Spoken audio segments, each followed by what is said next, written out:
Welcome to MK True Crime. I'm Mark Dargis, your host today. I'm joined by two people who are not just MK True Crime contributors. One is a longtime friend. The other is a soon-to-be longtime friend, Arthur Idala, who I've known for longer than he or I want to admit, and Ashley Merchant, who I became a huge fan of, not the least of which, Ashley, was because of your representation of my daughter's co-counsel, Brian Steele. I just loved the way you handled that. Thank you. And as well, I watched you in some other proceedings, which we could talk about on another show, but became a huge fan of both of you, and welcome. Thanks, Mark. We have one of the wonderful things about having you two on is that we're going to do a number of cases today, and it's basically 1 degree of separation. And you'll understand what I'm saying because we're going to start with the death of a young woman in Montauk, New York. And Arthur, do you want to talk about that for a second, since Sure. you'll tell me what I can or can't say? Well, sometime this past Thursday, I received a call from a friend who knew Martha, the deceased young woman, and her family from Ireland, and obviously the devastation, the tragedy for anyone in any situation. But when you're in a foreign country, like her mom is in Ireland, her aunts, who I've been on the phone with, her sister. This is a healthy young woman who all of a sudden is gone. So it's been a long weekend of us just chatting and talking to law enforcement and trying to figure things out. And once again, I think we could all three of us could say, don't believe everything that you read. I think there's a headline that just came out somewhere, her official cause of death has been revealed. That's just not accurate. I was on the phone again with her aunt within the last hour. And there's still a very intense investigation going on regarding why a young woman is dead. I will tell you that the autopsy reports do show that there was no struggle, no signs of struggle, no defensive wounds on her hand, no obvious signs of trauma. So the autopsy, the medical examiner, is really focusing now on her blood and the other fluids that are getting sent to toxicology to see what's going on. I mean, there were also rumors in the investigation that she possibly had some form of cancer, and that is also being investigated as well. But there is no way to make this sound pleasant in any way, shape, or form. It's a tragedy. This is a young, entrepreneurial, vivacious, gregarious, loving, caring young woman who, her entrepreneurial spirit was effervescent, and anybody who knew her, bragged about that. She's no longer with us, and our thoughts and our prayers are going out to her immediate family. Her aunts are here in America. Her mom's on her way. And, to say they're devastated is definitely an understatement. What an understatement. And Ashley, as you know, what's the first thing everybody thinks about or jumps to? They start talking about significant others. They start talking about legal trouble. They start talking about everything else, right? Right. I mean, the first thing you think about is who was she with, And what we've learned is that she was with a gentleman who was significantly older than her, Mr. Durham. He's the one that owned the yacht. She had texted her boyfriend that she would be home around 1:00. She was taking an Uber. And then the police actually came out around 4 a.m. So, you want to start kind of figuring out a timeline. What happened in those hours? Why was she there with this gentleman?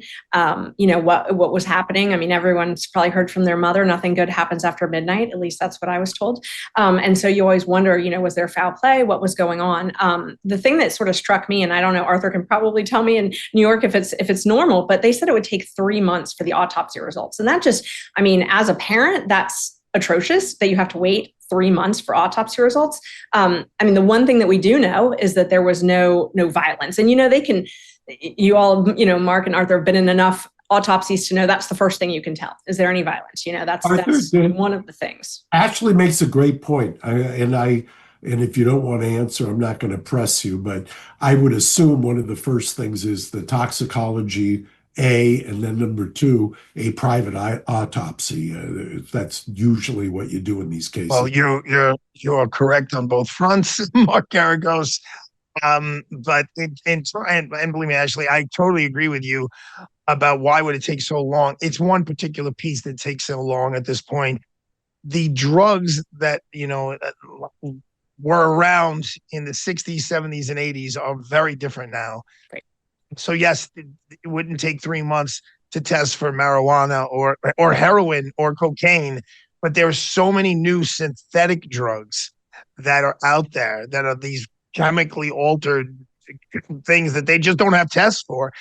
And I believe me, I couldn't agree with you more. I said, there's no way it takes that long. And then I spoke to a very high-ranking member of law enforcement. He said, no, Art, actually nowadays, because they're just different concoctions, different mixes, we have to send people's blood out, and it takes a while because they're running dozens of different kinds of tests. Obviously, we all know that when you have a case that's an international case, which this one is now, maybe that jumps the line a little bit and it'll be a little I faster. was going to say, Arthur, my experience was, I remember 20 years ago, they were telling me the DNA tests were going to take a month. They ended up, the California Department of Justice did it in about 48 hours. So, if they want to, they can get it done. And if they want to do the toxicology, even with synthetics, I'm sure they can Right. expedite it. Better than 3 months. Yes, I couldn't Right. agree with you more. And this isn't, they're not looking to charge someone with possession of drugs, where you have to know exactly what the concentration is, what type of drug it is. I mean, they're trying to determine cause of death. So you would think they would at least be able to get a preliminary toxicology report, look at the organs and try and figure out if this poor girl died from an overdose, if that's how. And, that's all the family probably wants at this point. They want to know what her last moments were like, what happened, was this foul play, was it not? They want some answers. So it just seems like it's really taking longer than it should. No, and Ashley, to your point, whatever console I could give to them, especially when I'm talking to them in Ireland, and I'm awkward saying it now to you guys. It was even more awkward speaking to them, but I kind of made your point. Like, look, what we know so far is there are no defensive wounds on her hand. There's no knife cuts.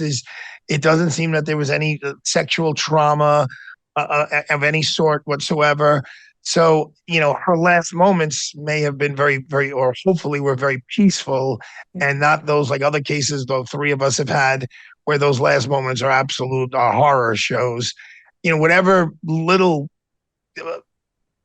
piece of, I don't know, a little peacefulness that gave, it was still weird for me to tell them that. Like, oh, you should be, I didn't say you should be happy, but like, at least we know it doesn't appear that she suffered greatly at the time that she left us. So, Arthur, I'm going to ask you, a little bit. One of the first things I would want to see is her phone and get access to the phone. And if law enforcement's got the phone, I would probably want to go to the carrier and see when were the last calls, what were the last texts, and kind of triangulate where the phone was whenever. Is that something that law enforcement's already doing? Yeah, and I don't know, Mark, if they have access to the inside of her phone, but again, we all know nowadays with the cameras everywhere, you could kind of, yes, there are some leaps that you have to make, but you kind of see who was in the general vicinity when, and who they were with. And look, the first question I asked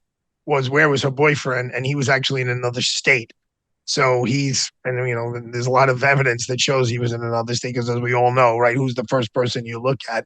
Right. The individuals who she was with, my understanding is, are at liberty right now, although they have agreed to cooperate with law enforcement. So did you see that they had moved their yachts though? I mean, I thought that was interesting. They moved, Mr. Durham had moved his yacht. They don't know where, but both of his yachts have been moved. So I'm not sure if that, if that was something that the police expected, Arthur, but I was kind of I do know that they were there for quite some time, checking it out of the last couple of days. So right. I don't know if that was done to avoid law enforcement or to avoid the media. His name was just released right before we came on the air right now. It hasn't been released prior to that. even though I knew who it was. But my understanding is that there's been a lot of cooperation. Good, Oh, good. and there is no indication, as you said, that there was a struggle or anything like that. So it appears that one of the first things that's going to kind of give you some guidance is going to be toxicology, I would imagine. What's interesting um, is how much publicity this has gotten. And if we're going to be honest, as we always are anytime we're around Megyn Kelly, it's one and a half reasons. The half reason is Montauk, right? Montauk is like the lifestyles and the rich and famous. But the full reason is she's a beautiful, by objective standards, she's a beautiful young lady, immigrant. So it's just like these stories we cover where what was the one in California, the pretty girl and the boyfriend, I think eventually admitted that he killed her. Yeah, the stories we follow have a lot to do with what the victim looks like. And I Well, don't you're know not if kidding. I used to say that at CNN when I was a contributor over there that I was on speedy dial if it was a pretty blonde who was missing. I mean, that's my point. yeah, Yes. yeah. So I'll say what you were thinking. I mean, it's Yes, which is uh, exactly it was exactly what I was thinking. And listen, there's nothing wrong with them with covering Martha's story, but as we all know, there's a lot of stories like this all the time. yeah, it's well, you'll keep us informed. We'll go to the next topic, and I'm going to hand this off to Arthur or Ashley to talk about the one thing, and it's Diddy. And in full disclosure, client of mine for many years, and my daughter and her partner Mark Agnifilo defended him in the trial that he just went through in the Southern District. There's been a lot of talk about home confinement, but I think, and I leave it to you two to weigh in here. I think what is being called home confinement is really not what Mark Agnifilo said. Mark Agnifilo, who is Teddy's partner, had talked about, given the sentencing guidelines for Diddy, that it would appear that he should be at a level that would be what's called a split sentence, which would be you'll have a year at the time of sentencing in custody or custody time, and then home confinement could follow that, and that's what's called a split sentence. It's not like he's asking, "Go release me now on a monitor to go home." It's what the judge would go through the checking off the boxes of where the sentencing guidelines, where does he belong? Ashley, what do you think about that? I think the judge needs to follow the guidelines. And I know it's not a popular opinion because a lot of folks, want Diddy to pay for things that he was not convicted of and pay for being what a lot of people would agree is just a bad guy. The guidelines say let him go. And what sort of strikes me about this is the government judges are very quick to rely on the sentencing guidelines to justify harsh sentences. So, why are we not so quick to justify a lenient sentence? Why are we always trying to justify these harsh sentences? Oh, I had to do it. My hands were tied because of the guidelines. I mean, the whole purpose of these guidelines, which were studied and tons of dollars were spent on them, is to avoid arbitrary sentences, to avoid a judge who's mad, who's pissed off that he's got a bad guy in front of him. So, hopefully the judge will actually follow those guidelines. And if he does, he's going to go home.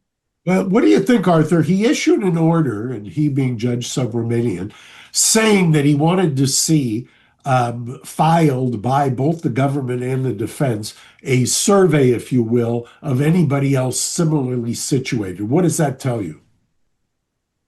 One, I don't think that was the right thing for him to do. That's his job. I mean, that is his job. I mean, we're trying to do it on Harvey Weinstein's case, and to just show the judge, just because he's a bad guy, in the world of the National Enquirer and the Hollywood Reporter, that doesn't mean he should get sentenced differently than everyone else to find the average. It's not that easy for Mark Garagos, for Tenny Garagos and Mark Ignifilo to get those answers. It's just not. This is not stuff that's like ready available. The judge is right. He should know where, and I've done that. And I've been very successful with that in the past, where cases look like they're going the wrong way, and then the government's asking for 20 years. I'm like, well, that's interesting, Judge, because the state average is 2.5 years, so they're only like 100 times over where they should be.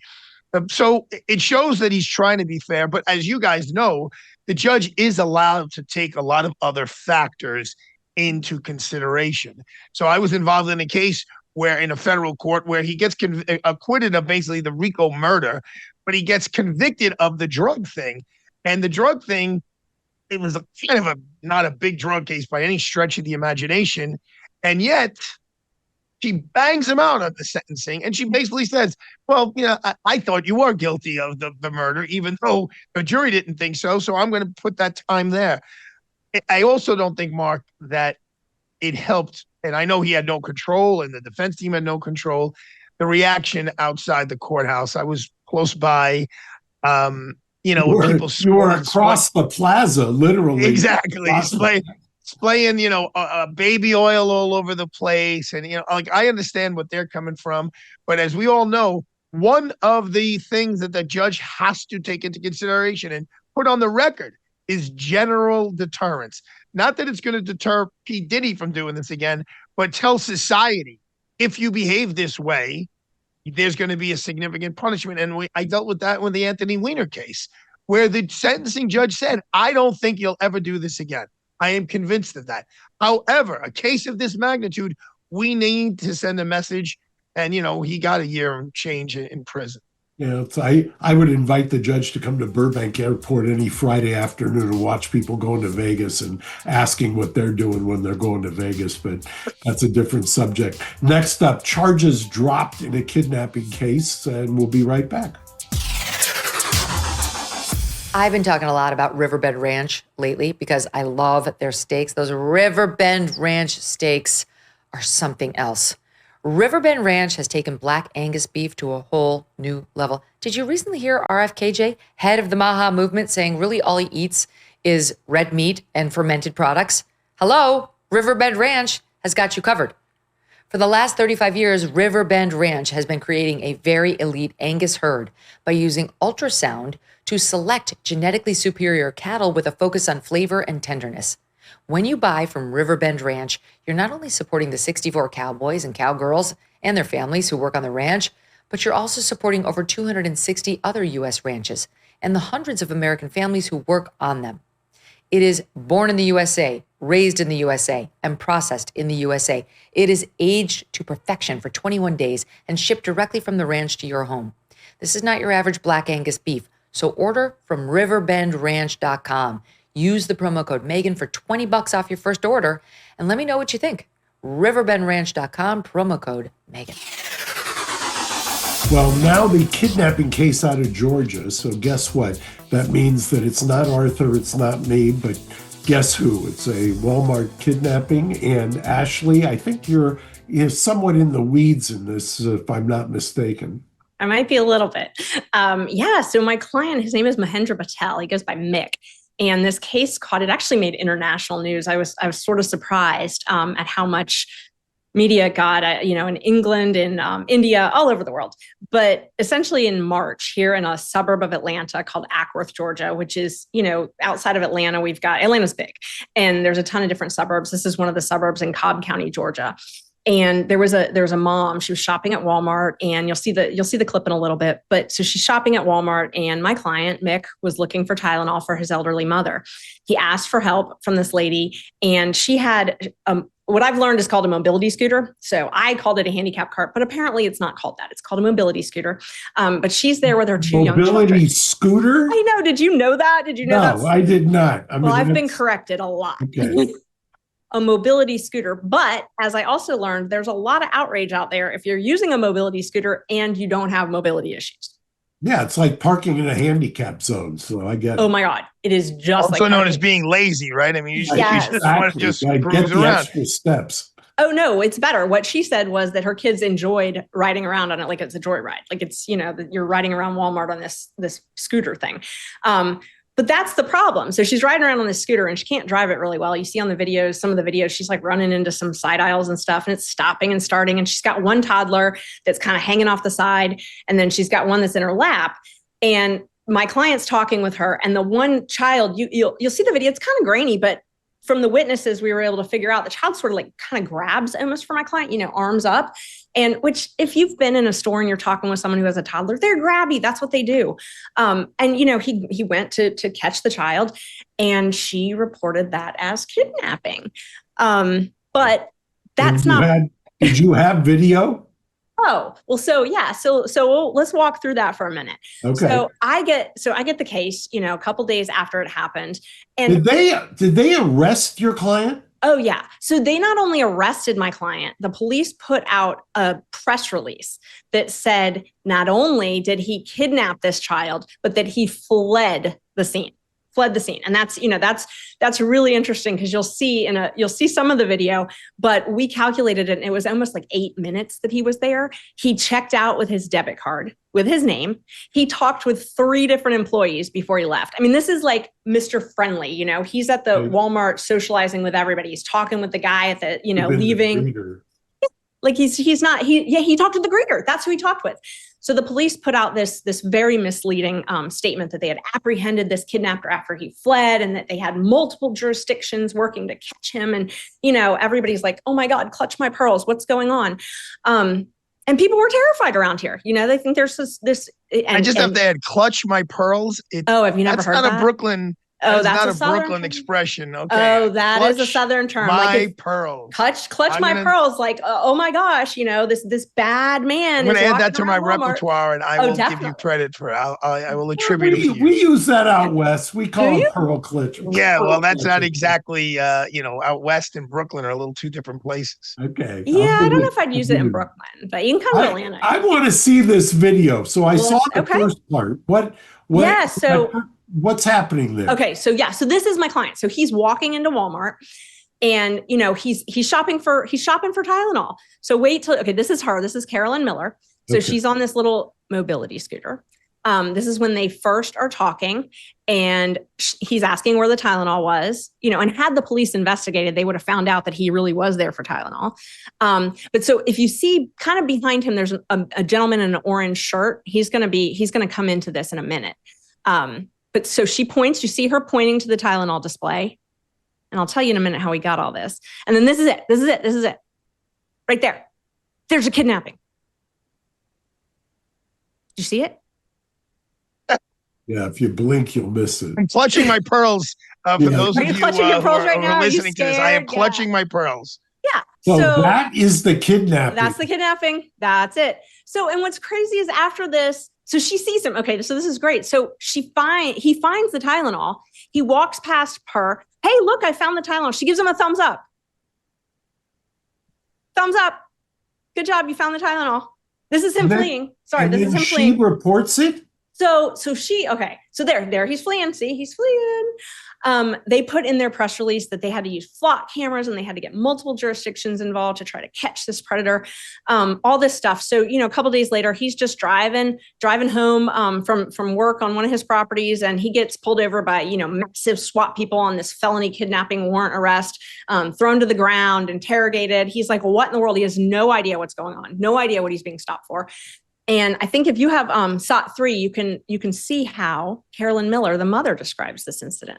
Did someone try to take you from Mommy? Yeah. Nova, of course, wanted to ride the little motorized cart, so that's what we got on. And it actually ended up breaking down when the man came up to me and asked, do you know where the Tylenol is?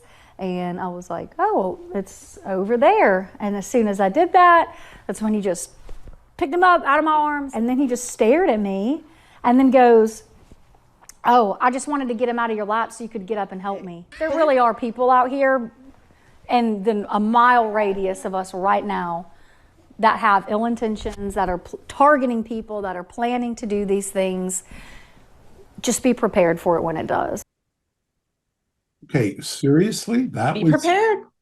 Who is the prosecutor that would file that? They actually arrested him on this?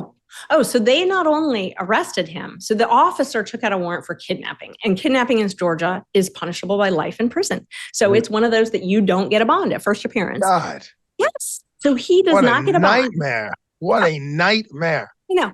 And so I get hired a couple days later, and I'm persistent. Let's use that word.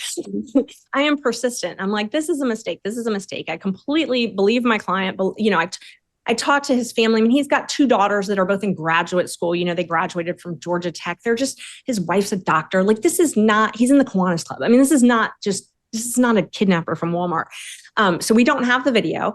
And I try to get the video and I'm told, no, you can't have the video. So luckily I convinced Walmart to give me the video because the police would not give the video over.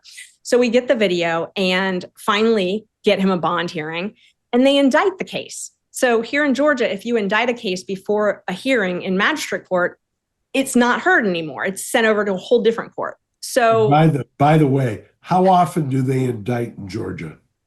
Oh, they can indict a ham sandwich, but they don't indict anything that fast. I mean, this Right. case was indicted in like 20 days. They normally would go by way of a prelim, wouldn't they? They would have a prelim. That's what we had. So we had a prelim. So, for all the viewers that aren't familiar with that, when you get arrested and you don't get a bond, you get a hearing and it's called a probable cause hearing. And so I subpoenaed the videos to that. The DA moved to quash my subpoenas. That's how much they didn't want me to get it. And when they didn't win that, they just went and indicted it, presented it to a grand jury and told the grand jury that the video wasn't working, so they couldn't watch it. So, wow.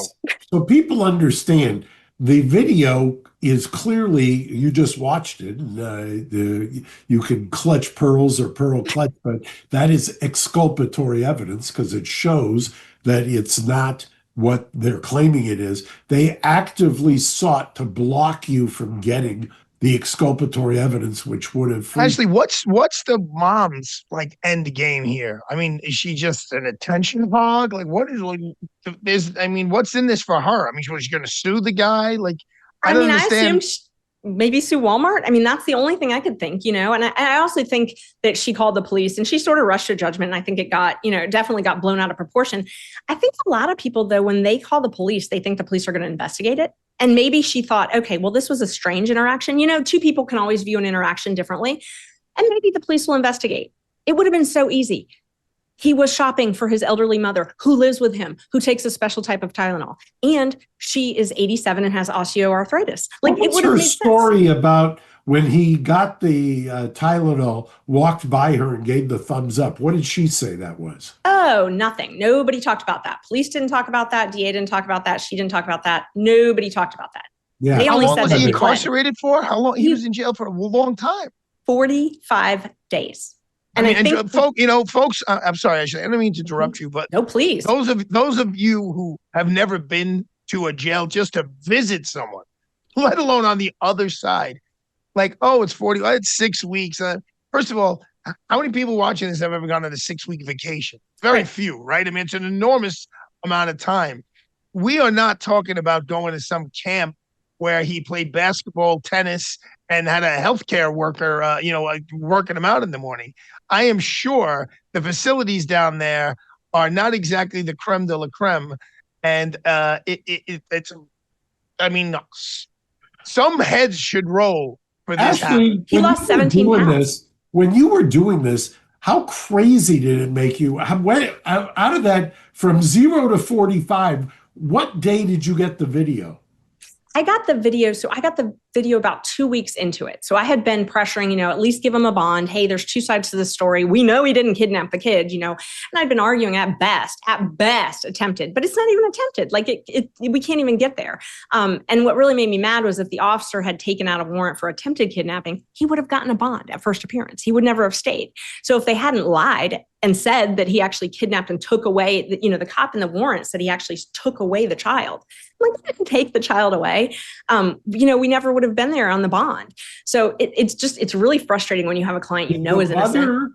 Did the mother say in the police reports that the kid had been removed and transported somewhere or any distance? Oh, she did not say he had been transported. No. And that's what I was arguing. She said that there was a tug of war, and she said it was maybe a 10-second tug of war, which worst case scenario, that's still not kidnapping, but there was a tug of war. And I think we have what I think you guys will enjoy, the SOT 4, where the state had their interpretation of the video at the bond hearing when they were fighting against bond. They did not want him to get a bond. They were very much against it. We have the tape of the court. We have the tape.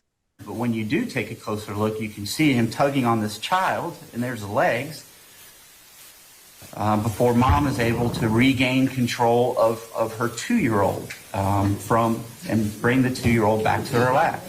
Here's the actual, you can see the legs of the child dangling as Mr. Patel tries to pull the child away. Listen, Judge, is this an unusual case? I would say it is. The state's not oblivious to the fact that this is a very bizarre set of circumstances. Nonetheless, this defendant reached down and grabbed a 2-year-old child from the lap of a woman in a Walmart at 8:30 at night and attempted to pull that child from her lap. The facts are not governed by the state here. The facts are governed by the choices of this particular defendant. You know, the irony of him making the argument that he's not oblivious to the bizarre circumstances is rich. Well, the irony was they objected to me playing the video at the bond hearing. So I would, if I was the prosecutor and lost my mind, I would be objecting to as well. I know, yeah. So he objected. It's just, it's just so sad because as a prosecutor, it was made clear to me, of course, this is 30 some odd years ago, but, to always do the right thing. And at the very, very least here, the right thing is to give this guy a bond and then, do your investigation. I mean, that's if there's some question mark about what that video actually shows, okay, I'm assuming actually this guy didn't have any kind of record, right? Your client? I mean, this was not his first brush with the law, but he didn't have anything violent. He had nothing with kids. He had nothing like that. He was on bond actually for a misdemeanor, and they tried to use that to keep it, and a nonviolent, traffic offense. Tried to keep that. So did they try to in California? You could enhance for being out on one case and pick up a new one. Oh, they tried everything. Everything to keep him in. But 45 days in custody, and you got 45 days. A dismissal? Yes, I was going to say the good news is last week we went to court and his case was dismissed. So he is. Well, how much is that worth, Ashley? 45 days in prison when you shouldn't have been there. What is that worth? That's a good question. I think that is the $1 million question. Yes. And it could be. I hope it is for you, Ashley. I was going to say the $1 million is a little light, but judicial dismissal, or did the prosecutor move? Prosecutor moved to dismiss it. Was it the same guy that was right there? Oh, no, he was nowhere to be found. Yeah, he went running. Nowhere to be found. Next up, we talk one of my favorite cases, Menendez, and a Malibu case that's kind of interesting as well. Let's be honest. America can still be a dangerous place, and you cannot afford to wait for help. Sure, you could use a firearm, but in today's America, defending yourself with deadly force could have legal consequences. According to FBI data, 99.9% of all altercations do not require lethal force, and that's exactly why many are turning to Byrna. Byrna is proudly American, hand-assembled in Fort Wayne, Indiana. These less lethal self-defense launchers are trusted by hundreds of government agencies, law enforcement departments, and private security companies. Over 600,000 Byrna pistols have been sold, most to private citizens who refuse to be victims. Byrna launchers fire rock-hard kinetic rounds and powerful tear gas and pepper projectiles capable of stopping a threat from up to 60 feet away. No background checks, no waiting periods, and Byrna can ship straight to your door. Take responsibility. Protect your future. Visit Byrna.com right now, or your local Sportsman's Warehouse. That's BYRNA.com, or your local Sportsman's Warehouse. Visit now and be prepared to defend. And now the Menendez brothers, Eric and Lyle. We've got quite a bit coming up for them. As of right now, there is a parole hearing that I believe is August 21st and 22nd, so less than 2 weeks as we sit here.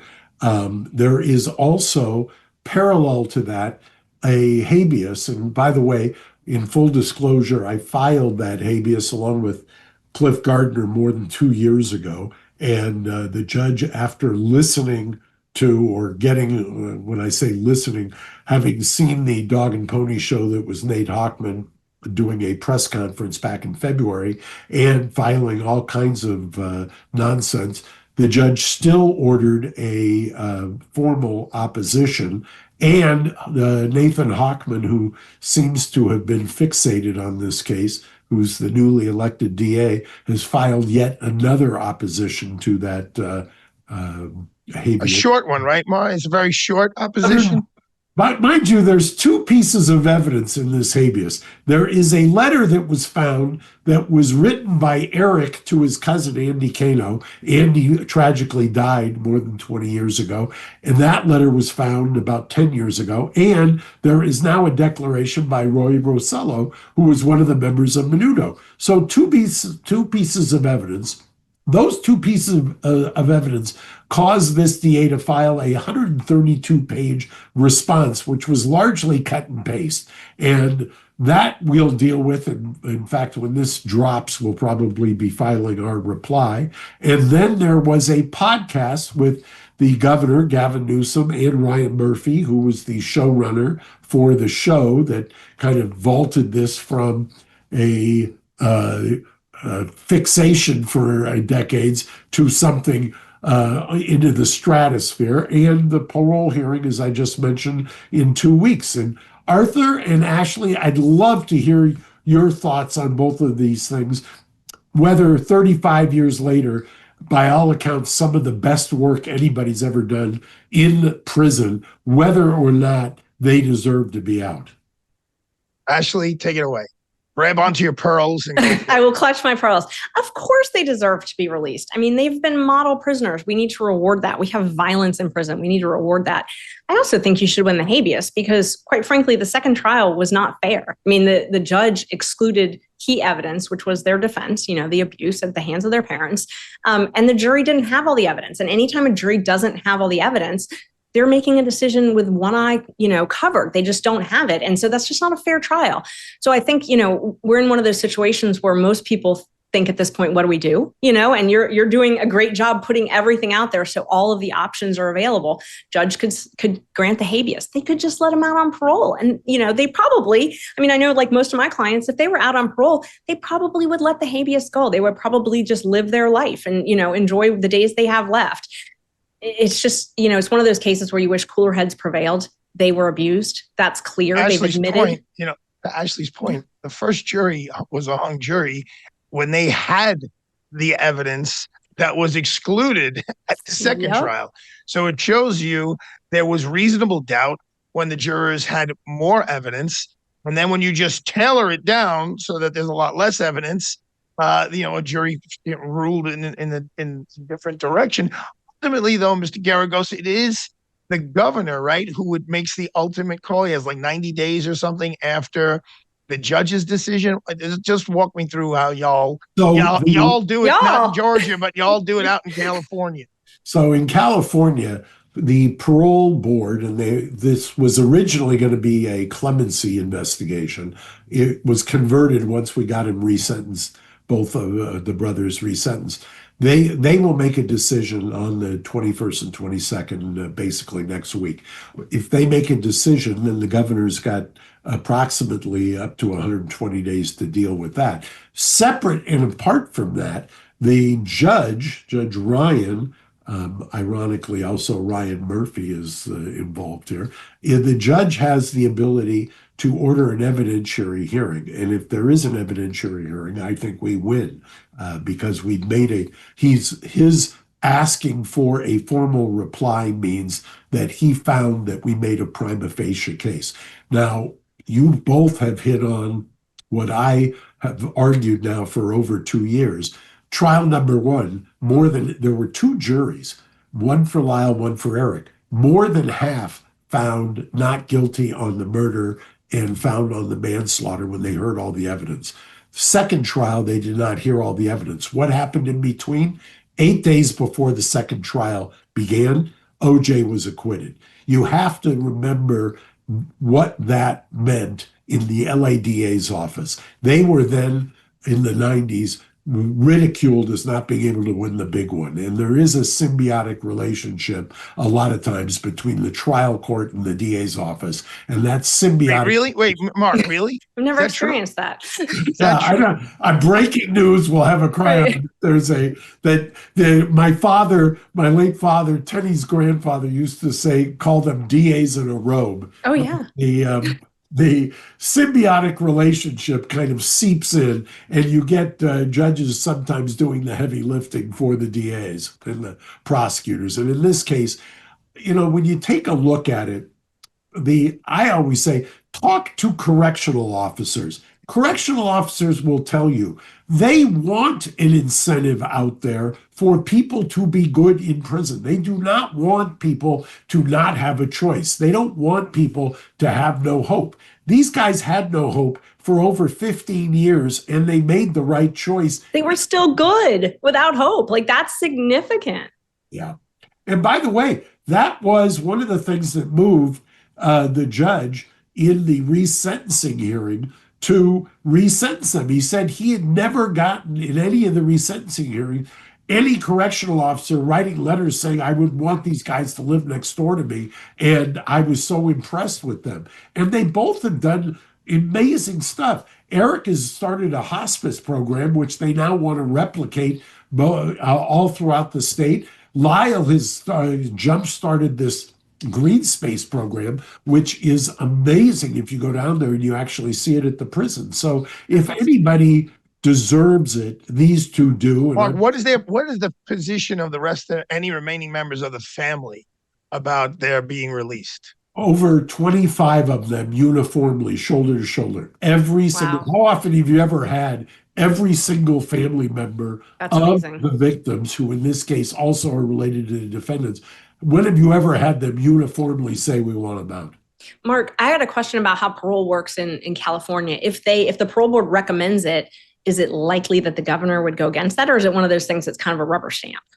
Well, I've had the situation. In fact, Governor Newsom and I got crossways on another client where he had reversed the parole board. It happens. Wow. He just did it with recently with Sirhan. Sirhan and the DA has trumpeted that, but it was a completely different situation. I have to believe, if you look at that podcast, and I don't know if we have an outtake of that. I know you guys call it sods, but in the outtakes of the podcast, Newsom is talking with Ryan Murphy, and Ryan Murphy, I was very critical of him when he started this, because his caricature of Lyle I thought was unfair. But even he has said he's come around since he's gotten into the case. And Gavin Newsom has been very frank that his kids have talked to him about the case. Wow. We're just a few weeks away, August 21st and 2nd, I think, where the parole board is going to make a decision and make a recommendation to you that lands on my desk. Right. Mr. Murphy. That's heavy stuff. It's heavy stuff. And you know what? Intentionally, and I remember that conversation with you. I remember going back, and I kept having a temptation to want to see it, but with the recognition always in the back of my mind that this thing may land on my desk. I don't want to be persuaded by something that's not in the files. Yeah, I get that. I think once you get into it, it really is quite, I think, compelling. Once you see and talk to the family members, mind you, when you have Kitty's sister, Jose's sister, so you've got both sides of the family. Both sisters have testified now that they want them out. I mean, it's heartbreaking. That Mark, when that testimony, they say they want them out. Did they tell you why? Is it because they think they've served enough time, or they think they didn't do it, or not only have they served enough time, but have in a very impassioned way feel a sense of guilt that they themselves did not intervene. And a number of family members say that. At the resentencing hearing, we put on 2 or 3 of the family members who literally testified to what was happening in that house. One of the things, Cliff Gardner, who brought me into this case originally, who I think is one of the best, next to Alexandra Shapiro, I call those two the great appellate lawyers of our time. The Cliff always talks about the hallway rule. And can you imagine this? The hallway rule was, and the family testified to this, family members testified to this. If Jose was down the hall with one of the boys in a bedroom, nobody was allowed to go down the hallway, and Kitty enforced that. That to me, that's inexplicable and almost incomprehensible. That is. In my case, it's because my dad was taking off his belt and whipping my butt because I did something wrong. Well, me too, Arthur, but my dad didn't go into the room. He used to, I can't tell you how many times there's a picture of myself and my two brothers. No. I had to go to my room. I had to think about what I did. And then I'd have the joy of hearing him go to his bedroom and hear the belt thing wriggling. Which belt was he going to grab? And then I had to hold on to the radiator as he then gave me a lecture, and my backside was warmed. And I thank God that he did that, which was a very different scenario than what the accusations are here in your case. Well, I wish you the best of luck, Mark. I know you've been working very, very hard on this. Thank you. I was going to say on the whipping, my brother Matt, the one time my father stopped doing it is when he turned Matt. We were about to get it. Matt turned to him because he had the belt out and said, "I've heard about guys like you." And my father started laughing. He was an ex-homicide prosecutor, and that was the end of that. The last topic we've got: Frazier Baum killed 4 sorority sisters in a case in Malibu, and he's joined, or he's now has as his lawyer none other than Alan Jackson, fresh off his win in the Karen Reed case. You familiar with this, you two? Yes. Yeah, I think he's very lucky to get Alan Jackson. Heartbreaking, heart-wrenching cases. I know we've all somewhere along the line had a case along these lines. I mean, I had a case of a kid who had his girlfriend next to him, and he makes a turn, and then he's drunk, and a drunk driver hits his car. So it's 2 drunk drivers, and the girlfriend, who's not drunk, gets struck and thrown out of the car, and she lives for a couple of minutes in my client's arms and dies in his arms. And I mean, it's Arthur, it's so funny. I don't heart-wrenching know if you had stuff. this experience. I had a 17-year-old that about 6 years ago, he was charged with murder in a case, and we actually tried it. And I swore after that case, and thank God the jury hung, and it was dismissed. The murder was dismissed, convicted of manslaughter, which is what should have been. I swore after that I'd never try another one of those. Unfortunately, I have since, but it really robs your soul because it's heart-wrenching. Because for the same reason that DUIs have become, there's been a transformation of it over the last 40 years. There's always this thought of there, but for the grace of God go I. Yeah, there is. I mean, the nail on the head. I always say not every tragedy is a crime. And it as much as this is a tragedy, it seems like murder charges don't necessarily fit speeding. I mean, there's no DUI. I saw they also have some manslaughter charges, but I mean, it just seems like a stretch to make a speeding case, even though it's a tragedy. We're the outcome is what's driving what the charge is. And there's also going to be some civil lawsuit, which that seems the most appropriate, and obviously he needs to be prosecuted. He was speeding, but murder, no bond. And it's the theories that are used are often such a stretch. The case I had, in order to get to malice for the murder, they said, well, the kid was warned, in my case, 4 or 5 months before by a cop for speeding, and that warning is what sufficed for the malice. And they always kind of use these stretches, if you will, to, I think, torture. I mean, it's a horrific situation, and obviously everybody's heart goes out to them. But sometimes, as you said, they're stretched. What's interesting though, in a lot of these cases, the deceased family really drive the prosecution. So many prosecutors, ones who I know for decades, will sit down and be like, Arthur, I'm not saying your arguments are beyond the pale, but, I have a screaming and crying mother and father. I just can't tell them I'm going to give your guy only X amount of time. We got to go more. And that, that I pushed back. I go, you're the elected DA. I mean, their heart is ripped up. I get it. And I'm not asking you for, probation, but I could feel for the district attorney or the assistant district attorneys who are sitting there. And in this particular case, you have four beautiful young ladies and their families, and you extrapolate that out. That's thousands of people who are affected by their loss. So, it's the prosecution, I guess has to give them some form of closure. That's how they feel anyway. Right. And California has Marsy's Law. I mean, that's where it all started. And Marsy's Law, our viewers may not know, is the Crime Victims Bill of Rights. It's where, it's been a sweeping movement across the country to constitutionalize what crime victims have a say. And so, California was one of the first ones to have it. And, it's a mixed bag. A lot of people agree with it. A lot of people don't. It seems like when the crime victims want something harsh, then their voice is heard. Maybe if they want leniency, their voice isn't heard. Like Mark was saying in the, with the Menendez brothers. Exactly right. They want mercy and, because the sisters are the crime victims. They want mercy and nobody's listening. But if you want vengeance, everybody listens. That's exactly right. I've often said I hate to be cynical about it, but the prosecutors use it, to your point, when it's convenient and when it's not, as Nate Hochman, when he's uniformly got every single family member saying we want leniency and he's not doing it. Right. And that's probably why this person hasn't gotten a bond. So it'll be interesting to see how it changes now that he's got a new defense team. Well, I love it. You two are great. I thank you for letting me at least referee a little bit. Thanks for joining us today at MK True Crime.